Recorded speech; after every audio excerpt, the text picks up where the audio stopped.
Thanks for joining another episode of Playing the Artist, a weekly web show where myself and Alex talk about being artists, particularly in the games field right now, I guess you could say. Oh, Did you say, Alex? Your mic cut out right as you said what you were about to say. Oh, really? God damn it. What do we talk about?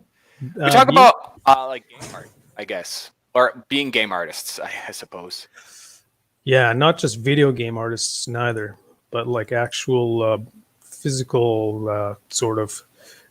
Isn't video games a physical thing? It used to be. It still can I be. guess it kind of is. Still can be. The controllers are still physical. I suppose so. Hardware is sometimes physical. Yeah, sometimes. Japers, yeah. Fucking, how have you been, bud? Been all right. Dude, this is going to be a big show. Big show. I can't wait to see what you have planned for episode 50. This is episode 50, by the way. No, it's not. It's 50 yeah, it is. 49. No, man. Last one was 49. This one's 50. I don't know because you don't name the goddamn things. I know. I finally named them all. And here we are. We've been doing... So in 2 weeks, we'll have been doing this for a year. Well, actually 1 week because we skipped a week. But I guess we didn't do it. So no, we didn't skip a week. You forgot. Don't act like hey, we mutually skipped a week. No, yeah. I was like out of town or something. No, you weren't. Don't stop it. You would say. Oh, that's right. I was during like the December, and I was in Saskatchewan. That was a different time. I think I've actually missed a few weeks. Yeah, 2 or 3 maybe. Maybe, yeah. Because I went to Hawaii. No one cares. Oh, that's right. No, you went to Hawaii, and then you were like, I don't want to do it. Yeah. Long story short, this is definitely the 1 year anniversary today of the show. Hey, you think so? I think so. Wow. Yeah, I can't wait to see what you've got planned for it because I'm really excited. You keep saying that, like I have something to boast about, but I don't.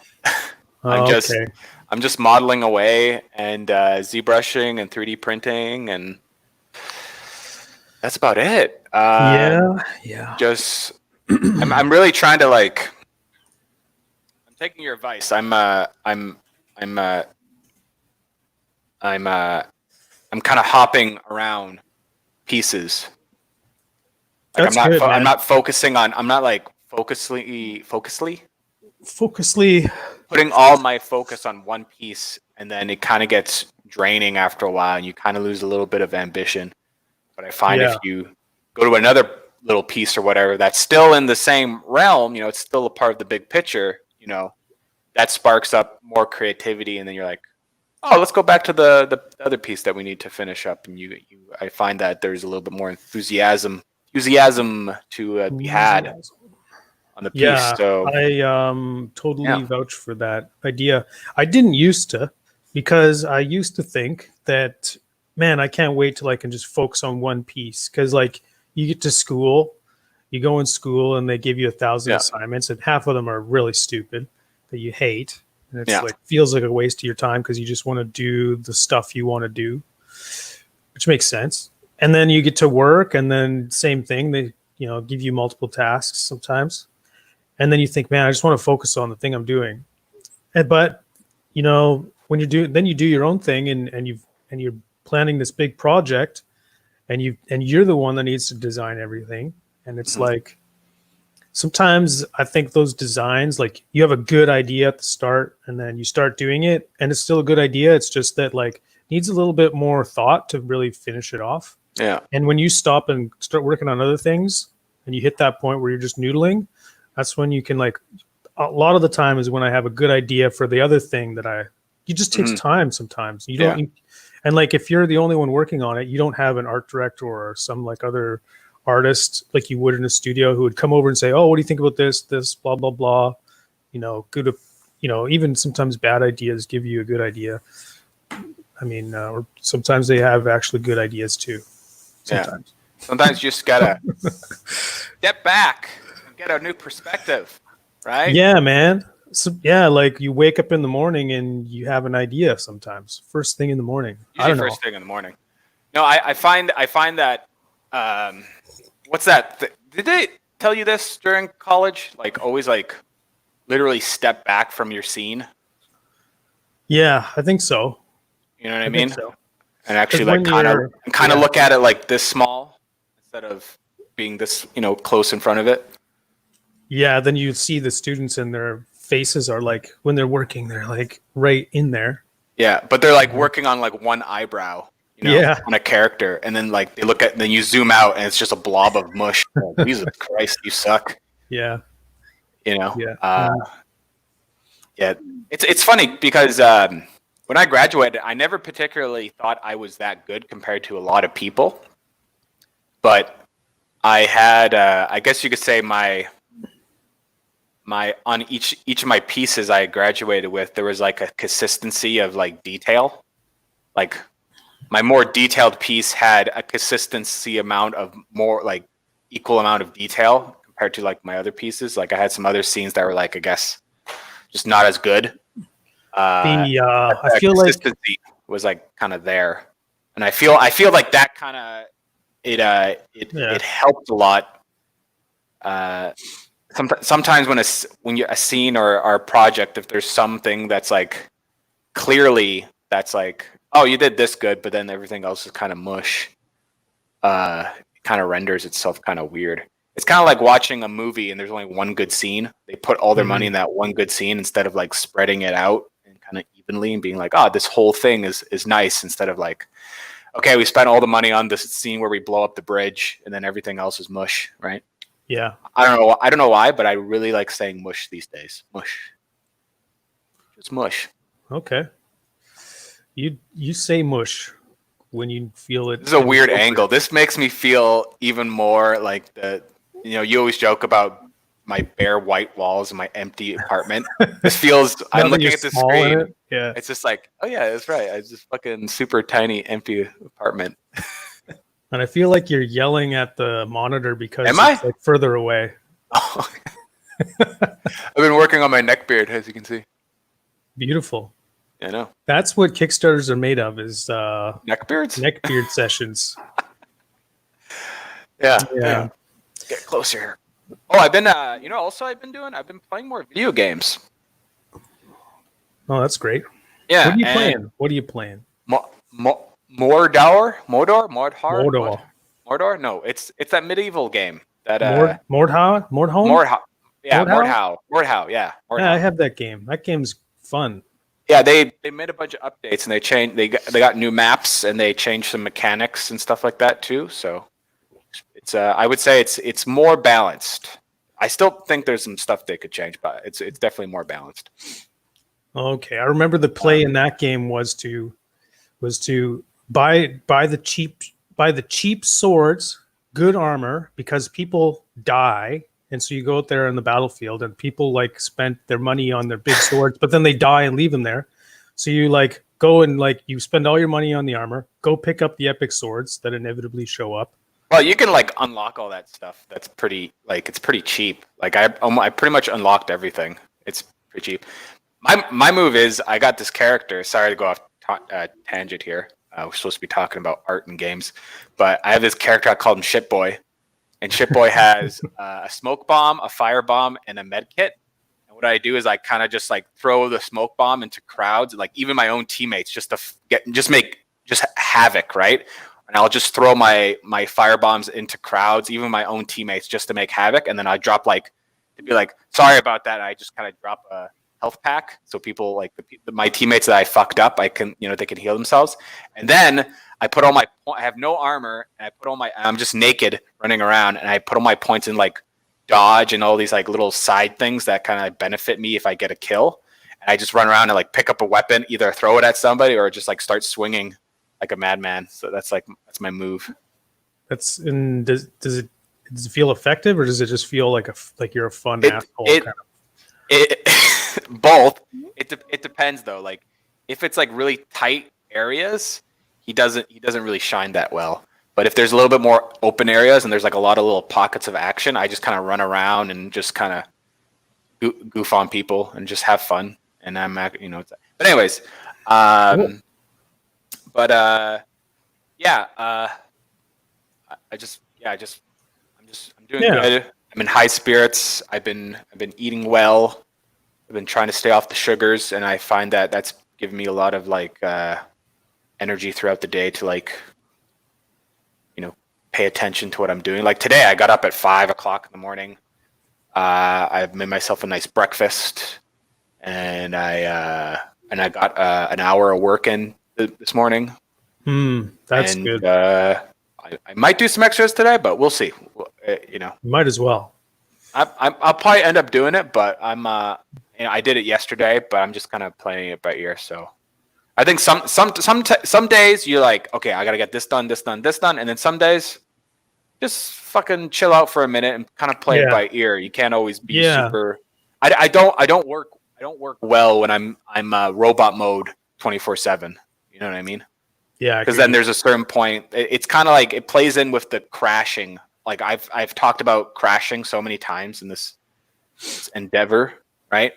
And it's like I think I have the solution, and then I like just kind of like, oh, I think maybe I'll do this, and maybe I can get more work out of it, and I'll like tweak it, and then sooner or later I overdo it, and it fucks up, and I get burnt out again. So I'm like constantly trying to figure out what's the Goldilocks zone, as industry people say. Is it the right amount of salt and the right amount of sugar? How can we sell these chips to people? Interesting. GMO. I'm so not in that situation because it's like for my work, it's like you have 25 minutes. Maybe you spend it doing some art for your Patreon, and it's like it's just like constant famine. Just take it when you can get it kind of mentality. Like when I have time, Yeah. But especially this week, which has been, I don't know why. I think early in the week is always just like coming off the weekend and not super great at work, waking up early on Monday. Mine's backwards. Mine's coming like once the like week starts getting down to like the weekend, for the common people. That's when I start slowing down and start being like, I want a bag of chips. I want to eat something. I want to eat something stupid. You still get that Friday feeling. I guess it's because maybe me and Gavin are like still working 9 to 5. So that, and there's things like UFCs on weekends and stuff. Yeah, there's still things. There's still like the other people, the bread and butter, the people that make the world move. They're still planning things around 9 to 5, right? Yeah. And so, sometimes I feel like there's this one episode of Seinfeld where was it Kramer, the next door neighbor, right? Yeah. He decides to like sleep during the day and then spend his evenings, and so he's like always bothering Jerry in the middle of the night to like hey, you want to go rent movies or whatever? You know what I mean? Yeah. I feel a little bit like that, where it's just like it's Wednesday. I'm like, hey, you want to play games to like some of my friends and stuff, and I gotta like sometimes take a step back and be like, no, I'm not gonna bother this person because they have I think even I've always thought to myself, like if I had your schedule, I would still do a 9 to 5, like just working for myself. You know what I mean? I kind of have to because I like hanging out with you guys. Like last weekend, I hanged out with Kevin Brunt. We were playing Magic the Gathering. He had a bunch of decks of Magic the Gathering. I'm never going to buy Magic cards ever again. That's being a functional alcoholic's probably cheaper than playing Magic the Gathering.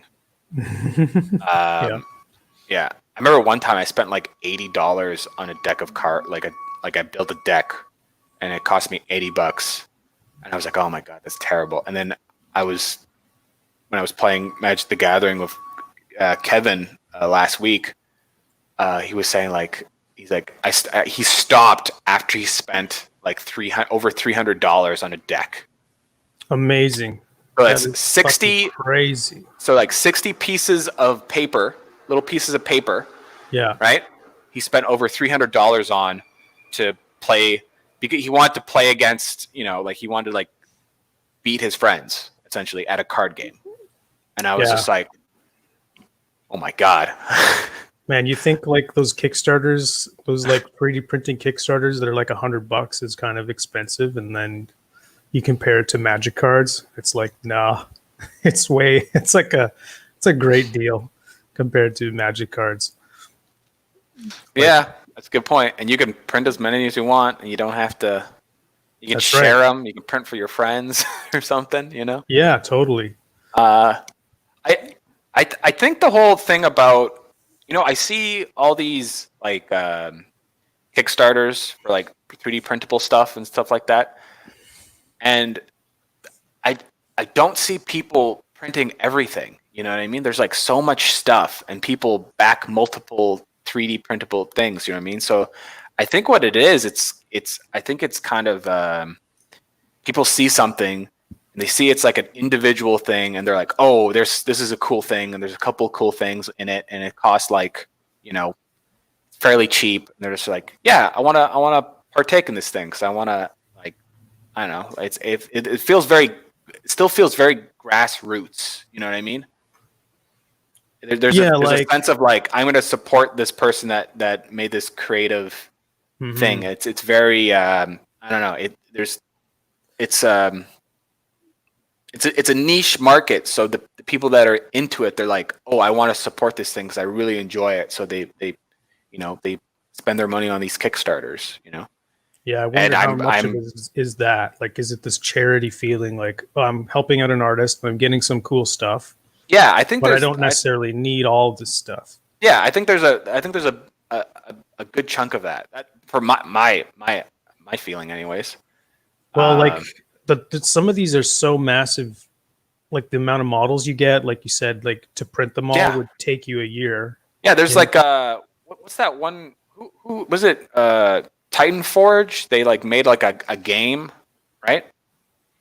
Yeah, I believe they made a board game. They had 10 armies. Right? I think the 10 armies had like 5 characters each, and in total they have like 90 models. I think they're all character models too. I was just like, Jesus Christ, 90 fucking models? That's a lot of models, man. Yes. Like character wise? Yeah. Yeah, it totally is, man. It's crazy. I'm seeing a lot of Kickstarters that are like a collection of character models. Maybe it's, I don't know. Maybe it's like as little as 30 and like as many as like 100, like you said. I saw some that were just like 10, and they've done like fairly well as well. Oh, really? Yeah. Yeah, just like little tiny ones, but they're like very like niche-y kind of like. I like this one I saw. It was pretty. Like I don't know. People are being kind of creative too with their Kickstarters. Like this one person, they would make like a character, and then they would make like almost like a little diorama piece that went with that character. So they would unlock there'd be like a character, and then you would unlock a little diorama thing. So like one was like a Grim Reaper type of person, and then like the little diorama thing was like a tombstone with like a dead tree and some other like skulls or whatever. And like one was like a witch, and you get like a cauldron with like some other stuff with it and stuff like that. And so there's like, I don't know, there's a lot of creativity within like how people are like, making these like bundles of like assets or whatever. And I still get surprised where people like make something and I'm like, it's like, really? Like that's people like are backing this, and like that's a thing. And it's like, oh, that's pretty neat. That's pretty smart. Like this one guy rambling, I think he's called Print Your Monsters. I think that's his company name, Print Your Monsters. And he made a Kickstarter where it was just these little tiny bases of like trees or leaves or like little volcanic rocks and different stones and like different like weird alien looking plants and stuff. And there's like there was like a bunch of different ones, and they all had 5 variations of like the one type of like leaf or rock or whatnot. And it was very clever because like it could fit any scatter terrain on on a tabletop and stuff like that. And like the models were fairly simple but very executed really, really well. You know what I mean? Like they weren't like the craziest amount of detail with like all these like, and they weren't super huge or anything like that. They were like they did their job, and they were cohesive, and there was a big variety, and it was presented well, and it was just looked nice. So yeah, it's like you don't have to be necessarily the big Kickstarter of the where it's like 1,000 spaceships or whatever. Like it seems like it was like terrain to me. I always just saw like massive terrain, like big giant like castle levels or whatever. But it's almost as if people are putting like, imagine 1 month of Patreon work, putting that into Kickstarter, and then making like 20 grand or something like that, 30 grand off of like this small collection of models. And it's like, that's pretty, it's hard to argue with that. The only, like, I just wonder if maybe, because, somebody who's doing a Patreon, almost any of the character Patreons, you could see them doing that like 6 times a year. And like at some point, can you go to the well too much? And like, will people get sick of your Kickstarters? I don't know. That could be a thing. I'm surprised. Hang on, I just want to hop on a Kickstarter right now. Actually, just want to look. It's weird because let's. I've got it up, so we can browse together if you want. Well, like since we're Fat Dragon just released a new campaign, and a lot of the stuff is focused around an LED light system. That's not Fat Dragon. This is Bestiary. Yeah. Well, I think also there's, depending on some of the Jeepers. What the hell is this Fat Dragon? That's definitely not Fat Dragon. What the heck? That's definitely not Fat Dragon. Huh. Maybe it's all one word. No, Fat Dragon goes under the person's name. Oh, I'll never find it. Here, I put the guy's name in the private chat for you. What was I going to say? I don't know. Were you going to say something about Fat Dragon? Well, I'm waiting for you. There it is. Okay. That first one right there. So that's his new one that just came out, and I like the art. Yeah, oddly enough, that art doesn't really have nothing to do with the actual Kickstarter. But the whole premise of the Kickstarter, like the big feature, is that it. Oh yeah. This LED light thing, and this is the coolest thing: is the fucking the kitchen table with the little lantern. I just thought was amazing. Like this is pretty cool. The video, he has like a little like a thing you slip in, all these like different pieces. I just kind of connect, and it's just kind of nice and neat. But I was just gonna say like people are like are just like making these innovations, and they're very neat and very creative, and people really enjoy it, and they want to print it and do it themselves. But also, I think maybe not Fat Dragon because he's an American guy, but for other places, like Canadian creators and maybe even New Zealand creators, or just places where their actual income, like their actual like their revenue is actually less than, like not as greater than like the pound, like the British pound. Do you mean the cost of living or the value of their dollar? Value of their dollar. I really think that's like plays a big part in it too, where there's like, I saw this one Kickstarter where it was this guy from Mexico, and he made quite a bit of money because the price he had was, it was in pesos.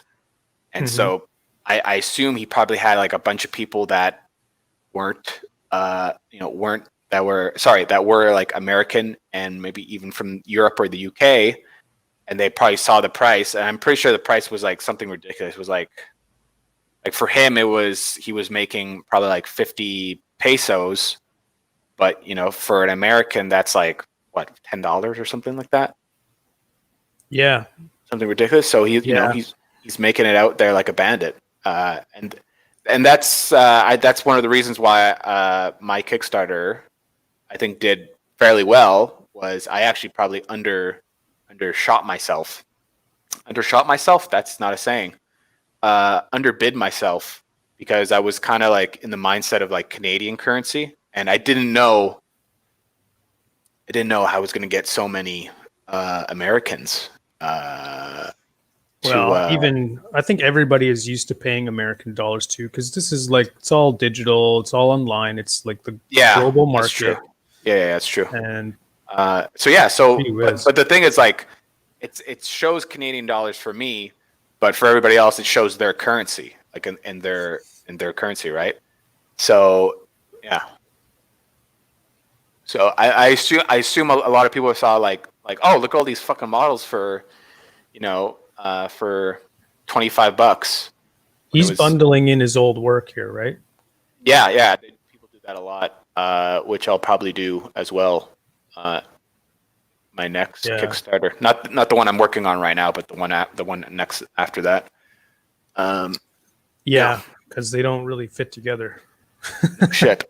Oh shit.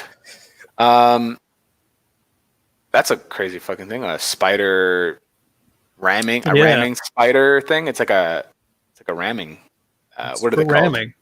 Ramming. A battering ram. Battering ram. Yeah. Gorillas, zombie gorillas. That's pretty weird. But anyways. Yeah. All right. That's enough of this. What have you been up to these days?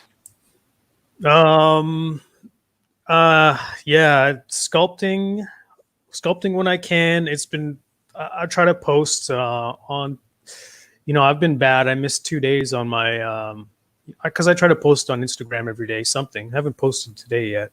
Yeah. But it's just like, I just don't have a whole lot of new stuff to promote because I'm really trying to wrap up this release again. And so it's been slow, but I'm trying to gauge my, I've been trying to engage my patrons and stuff. And, I have like I have enough people that I could start like doing polls and get some good data from them. So like one thing I was asking, cause I would like to do, I know like I do characters a lot, but I would like to do, I thought your creature was pretty well done. I think you should do more. Yeah. I mean, I may, but I wouldn't mind trying my hand at like an environment at some point. Or environment pieces, you mean? Yeah. So I was asking, what I did was I put up a poll and I just asked like, hey, how do you guys like to build your dungeons typically? And I gave some options like, 3D printed dungeons, the flat battle map style dungeons, crafted dungeons, like people crafting them, pen and paper, old school kind of dungeons, or some people play on like those like flat TVs in their tables that have like graphic 3D dungeons. And I just like put a poll up just to see. I mean, it's kind of biased because people are it's a 3D printing Patreon, obviously, right? But this is my audience at the same time, so it's like totally valuable. And it was like, it wasn't a blowout, but I would say like, I think about around 100, maybe a little bit, almost everybody. I was surprised how many people answered this poll. I have 140 patrons, and like, just tell me the results. Responded. Running around the thing. Tell me what the things were. Like, what was the what was the results? Tell me. The 3D printed dungeons was number one. Like, I think it had like almost 50 people say that they were like, that was their go-to. And then the second most popular was kind of a tie between the flat, like graphic ones, and I think, what was the other one? Maybe just like pen and paper, just people like kind of theater of the mind, kind of playing like, just write it down when you need to, whatever you need to. Not a lot of emphasis on it. But there was still, there was none of them were like zero.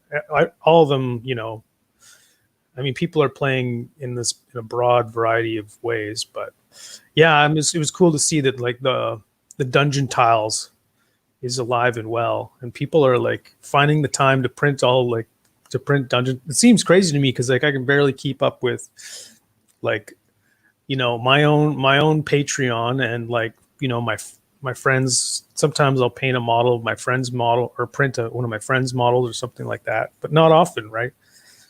Of course, my printer is not really designed for printing like armies at a time.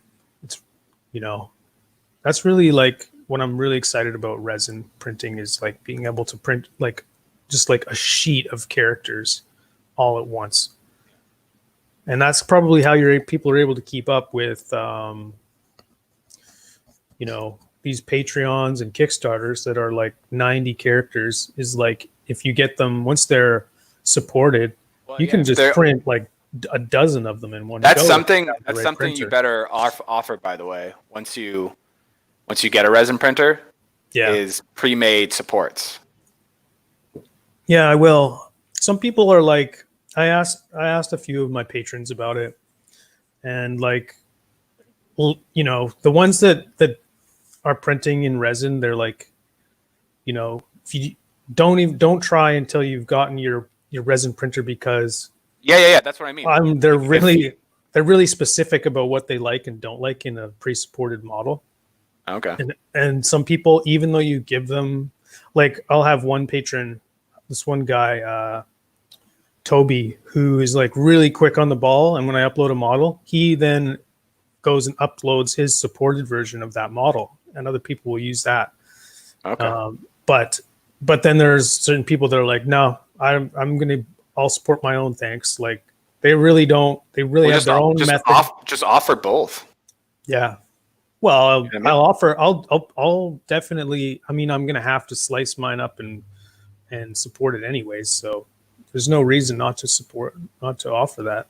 Yeah. Yeah, I'm excited to figure that out. Like that's what I'm doing with my Kickstarter. This one, anyways. I'm cutting up. I'm cutting up in multiple pieces, but also keeping whole pieces. So if people do have the printer to print it out the whole thing, even though it's so fucking big, those printers do exist. They can if they want to. It's so it just takes a little bit more work to cut them up a bit and like put the open lock clips, shove them in there. But at the end of the day, they'll be able to print it on an Endor 3 or print it on something bigger. Did any of your like from your original Kickstarter, did like anyone actually print your stuff in resin?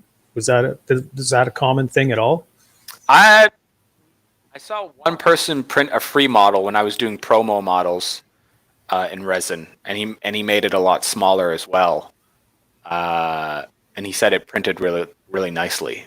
But I wouldn't see people printing my work in resin to the scale of 28 millimeter because it's so big, right? Yeah.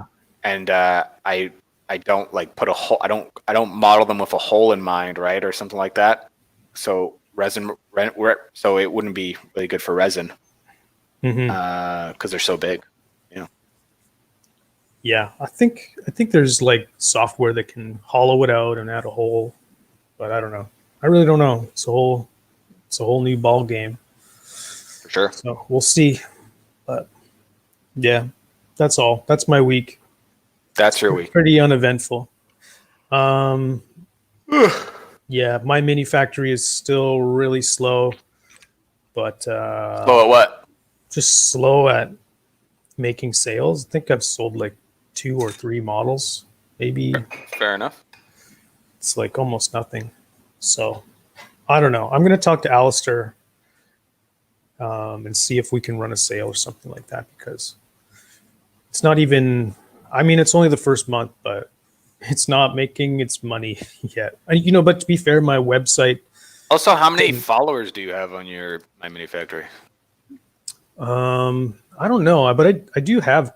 There's people have shown up. Like, it's not none. I feel like people because like when I look at other character models, like mine are not the most expensive, but they're kind of expensive compared to a lot of them. Like a lot of them are like $1 or $2. That might be a big factor. I have 73 followers, and that's it. Yeah, that's nothing, dude. 2,900 views, and then 100 likes. So yeah, I have 110 likes. I got 235 followers. I have over 20,000 views. oh wow, 20,000, eh? Yeah. Yeah, that's crazy. So, you know, it's a numbers game. Yeah. But are you continuing to sell your late pledges, or is that still open? Yeah, that's still open. Okay. Cool. So That's still open. That'll be open until I release the next sci-fi Kickstarter. Okay. Cool. Yeah. How often do people come in and buy the Buy stuff?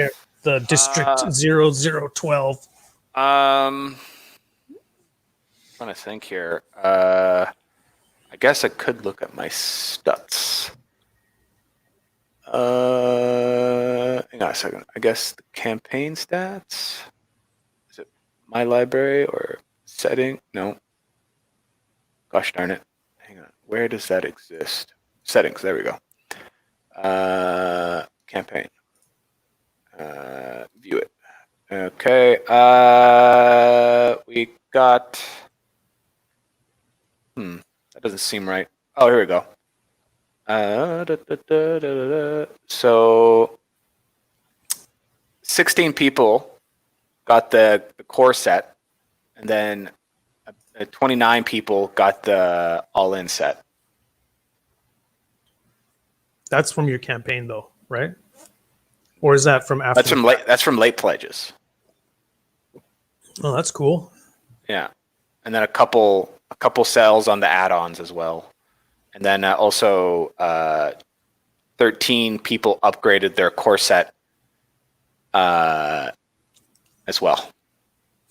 So cool. I actually just got paid today for my first withdrawal from my mini factory. So nice. Yeah. Nice.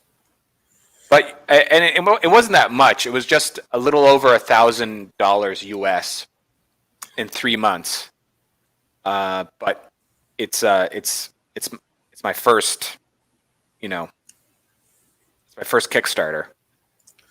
Yeah, like why would you? You might as well just leave that up indefinitely if they don't put any pressure on you to take it down for whatever reason. Like I don't know why you would ever, as a bundle, as like a bunch of models. Like I think it's gonna always have value for you.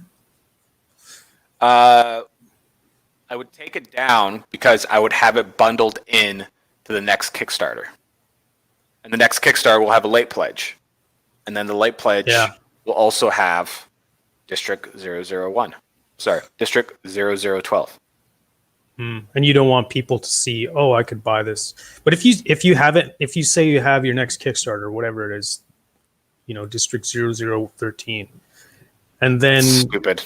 Then you have District 0012 right next to it, and it has like this price tag on it. It might make your next one look more valuable because you're like, hey, I'm getting this, $25 thing for free in this other whatever, however much that other thing costs. What? So let's say you're buying an iPad, or I don't know. Can I just explain it to you instead? I feel like you did explain it.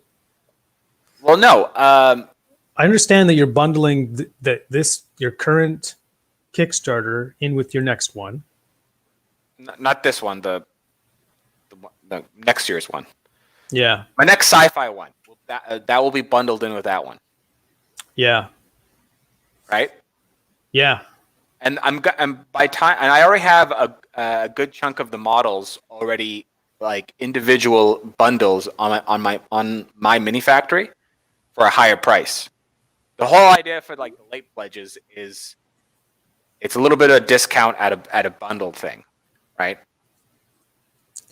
Yeah. Okay. So think about it this way. Like when Nintendo made Super Mario All Stars, they still sold Super Mario World. You know, even though it was a bundle game, it didn't just disappear from shelves. Fair enough. Fair enough. Yeah, whatever. I'll probably keep it. You convinced me. Congratulations. It's the laziest and I think best thing to do. Just leave it up there. Even if it doesn't sell, it's like, oh, what is this thing that's added onto this other thing? Then you can go and look at it. Yeah. And see, oh, this is what it is. Yeah. Okay, I'll go buy that other thing. Yeah. Okay. It's Okay. and it's worth this much. All right, you win. That's all I wanted. Man, I want to do a Kickstarter. All this Kickstarter talk. I'm gonna make one that's I don't know, 1,000 wagons. That hasn't been done yet. 1,000 wagons. I don't know. Would it be 3D? Yeah, I think so. Yeah, That's kind of why I was, like I really like making battle mats and stuff too, right? Yeah. But that's a completely different. I feel like it's so different, and like because the thing is, like you're a Kickstarter like that. The money you're making is to buy the product and then ship it out. Yeah, I know. You know what I mean? And then you got to like do the math on like okay, there's the money that I'm gonna like keep, and then there's all the money that goes to shipping these things out and ordering and whatnot. And when you do a 3D one, it's just make it, just make the shit, and then make sure you get the models to your backers. That's about it. Yeah. And man, just doing the maps that I did do wasn't I wouldn't call it a nightmare, but it wasn't like smooth as eggs. It was like a lot of other issues that popped up. Why are eggs smooth? What are you talking about? They're pretty smooth. All right. Smooth as eggs. Yeah. Never heard that one really before. No, I haven't. It's an old Dave Chappelle. It's an old Dave Chappelle skit. Anyway. Oh, I know what you're talking about. It's not a skit. That's part of his stand-up. What was I gonna say? Yeah. Maybe. So shipping physical things is like a pain in the butt, and I'm not opposed to doing it, but I don't want to like build a whole campaign around it. I think what you're saying is like totally valid. If you don't, if you don't have to, then why do it? Yeah.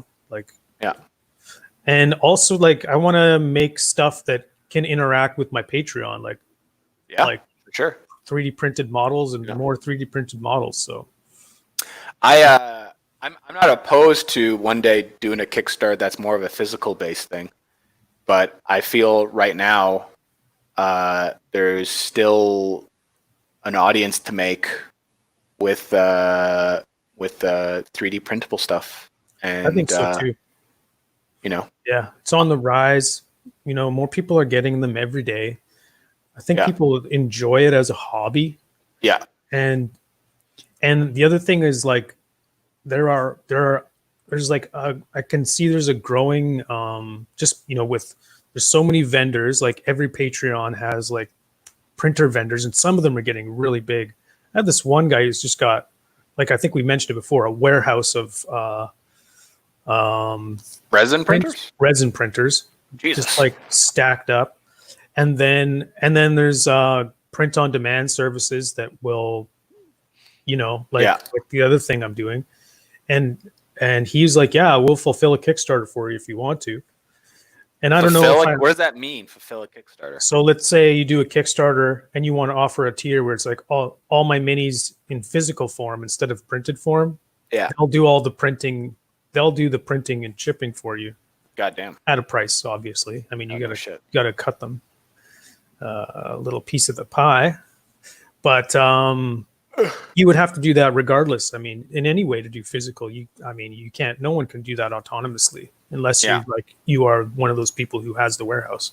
But then that's not your business isn't really creating models at that point. So it becomes a collaboration. And anyway, that's not what what I'm trying to say is like, I don't think we should be in a hurry because it's only going to get easier and easier the longer we wait. There's going to be a point where it's like it gets so easy that everyone's going to start doing it. And at that point, you want to be the first one to do it. Yeah. Well, we're already seeing that with certain individuals and also small companies like Titan Forge and Print and Play and Artisan Guild and Duncan Shadow and there's also a bunch of other people that I've seen their work and they make a good amount, a good decent amount of money and yeah. Man. Yeah. But for me, like I've been really into game design these days and like trying to, because I've probably like that's kind of one of the main reasons why I went to like college in the first place is because I wanted to, one day make my own game or something like that. I was really enthusiastic about that, but then life gets in front of you and you're like, well, I gotta like kind of pick a lane, and I picked a lane, and then now it's like, hey Antoine, that thing you like dreamed about for like, I don't know, for your whole entire life, still bouncing around in the back of your head. Maybe you should try to do something about it. So these Kickstarters are like kind of like hopefully this next Kickstarter is more successful than the last one, and then hopefully it keeps going kind of thing. And then in those periods I'll have time to actually give some time to actual game development and stuff like that. I've been looking into game maker tutorials and game maker stuff, and I actually have game maker on Steam, and I totally forgot I had that, and I actually bought that a while ago. So I've been thinking about booting it back up and getting back into it. I mean, these Kickstarters are good practice for making a game because it's a project that has a beginning and an end, and a number of assets that all need to work together and stuff. So and a game, an actual like kind of like an actual like video game, like that's 2 years for someone that's competent, and I'm not competent in game design or game stuff. So, and who's to say? Maybe I'll do it with somebody. Me and Gavin have talked about it a little bit, and he also wants to do his own thing. Actually, there's a lot of great games that actually were made on Game Maker, like Miami Hotline Miami, rather. Hyper Light Drifter. Oh, really? That's cool. Nidhogg 1 and 2. Nice. Those are awesome. Yeah. Downwell, if you ever heard of Downwell. It's made by one guy, a guy from Japan.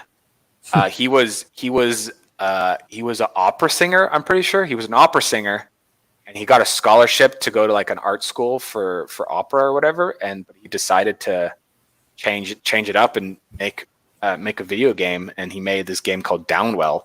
It was very, very successful, and it was so successful that he's now working at Nintendo as a game designer. So that's cool. Pretty big deal to be working as a game designer at Nintendo.